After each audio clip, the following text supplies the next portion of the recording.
हमारे मुख्यमंत्री भजनलाल जी शर्मा के विजन की जो अभी राजस्थान के अंदर रोजगार की कोई कमी ना रहे, उसके लिए उन्होंने और राजस्थान का चौमुखी विकास हो और विकसित राजस्थान बने और विकसित भारत बने, और 2047 का जो लक्ष्य है विकसित भारत का है, उसी के अंदर विकसित राजस्थान का लक्ष्य लेते हुए माननीय भजनलाल जी ने राइजिंग राजस्थान का जो अभी अपना किया था, तो उसके तहत राइजिंग राजस्थान के इस कार्यक्रम के तहत ही ये नहीं है कि बड़े उद्योग धंधे जिनके लिए 35 लाख करोड़ रुपए के एमओयू हुए, उसके साथ ही माननीय मुख्यमंत्री जी ने हमारे जो छोटे छोटे कामगार हैं, जैसे माटी कला के जो बिल्कुल बिलो बीपीएल परिवारों की श्रेणी में आते हैं, उनके लिए भी सोचा और विश्वकर्मा योजना के लिए एक बोर्ड बनाया, सभी के लिए बोर्डों का गठन करके, और हमें ये बताया गया कि आप इसके लिए भी काम करें जो नीचे से।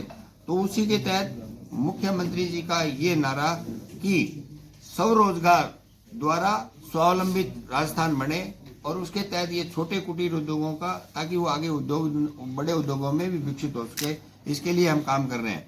तो बजट घोषणा में 1000 मिट्टी गूंदने की मशीनें और विद्युत चालित चाक का जो बजट की घोषणा हुई थी, उसी की क्रियान्विति में हम उसी लय में हम काम कर रहे हैं।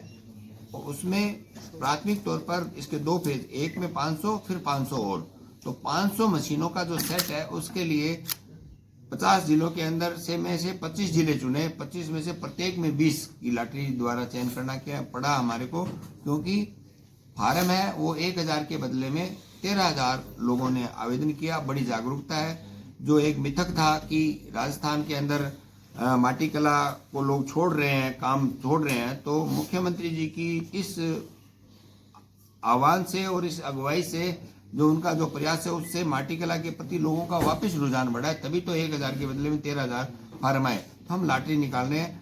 पहले 9 जिलों की लॉटरी के अंदर 180 व्यक्तियों का चयन किया जा चुका है, और आज हमने 16 जिलों की लॉटरी निकाली है, जिसके अंदर 320 कामगारों का चयन हुआ है। 20-20 के सेट उनके वहां पर जहां से ज्यादा लोग इकट्ठे आ सकते हैं, उनको वहां पर लेकर उनका प्रशिक्षण कैंप कराया जाएगा। उस कैंप की अच्छी सुविधाजनक बैठने की स्थिति, खाने पीने का भी, उनको वहां कोई और काम नहीं करना, वो उनके लिए व्यवस्था की गई है। साथ ही साथ उनके लिए चाक और जो मिट्टी गूंदने की मशीन है ये भी रखी गई है। उनके ऊपर उनको लगातार काम करके 10 दिन का प्रशिक्षण पूरा करना है।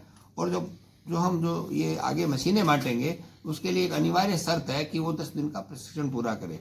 जो वहां नहीं आएगा और जो प्रशिक्षण नहीं करेगा, उसको हम ये मशीन नहीं देंगे, उसकी जगह पर दूसरे और कामगारों को दोबारा मौका देंगे।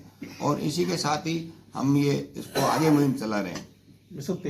बजट घोषणा के अंदर माननीय दिया कुमार जी ने बोलते हुए ये बात बताई थी, प्रथम वर्ष के लिए हम इतना, ये बात उन्होंने बोलते हुए कही जी, लिखे हुए के अंदर तो और संख्या लिखी हुई है, तो प्रथम वर्ष ही तो है हमारा, आगे कोई एक ही दिन में थोड़ी हो जाएगी। ऐसा कुछ ही नहीं है। सरकार लगातार इनके लिए काम कर रही है, आगे भी करेगी।